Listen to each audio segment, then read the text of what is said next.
Кешір құрметтелі көрермендер, бүгін Алматы қаласында Азияданың әнұранын таңдау туралы жиналыс өтті. Сол жиналыстан репортаж. Азияның әнұраны шешілді ма, шешілген жоқ па? Кім өлең айтады өзі? Шешілді. Ерболат Құдайбергенов өлең айтады. Қай өлең нәурі? Мен қазақпын, мың өліп мың тіріліп. Жоқ, мына өлеңі. Жаным, ақтамағынан бір иіс кетші. Кетші? Тағы да қандай әншілерің бар? Әншілер деген өте көп. Мысалы? Бейбіт Қорған, Айқын Төлепберген және де Алтынбек. Әншілерді көріңіз келе ма? Онда қараңыз.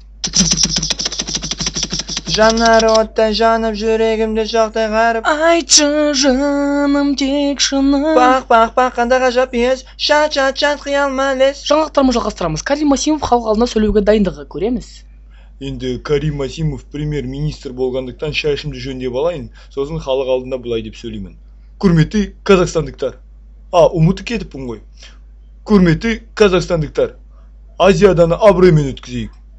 Африкада Нұр Отан партиясына кіремдеушілер өте көп екен. Сонымен Нұр Отан партиясының мүшелері Африкада қабылдау үстінде көреміз.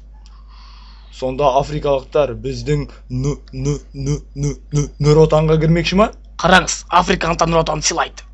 Нұр Отан!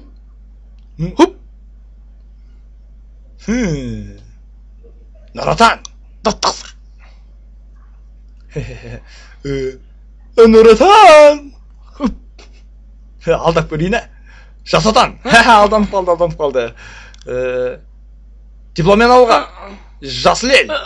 Нұрсұлтан Әбішұлы Назарбаев. Жарайсың жігітім, сен маған ұнадың, Нұр Отанға қабылдандың.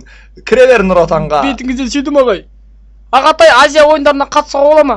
Бауырым, Азияда қатысу үшін күлкің әдемі болу керек, бұлай. Көрдің ба? Менің күлкім әдемі, мен қатысам Азияға, қараңыз. Жарайсың жігітім, Азиядаға қош келдің.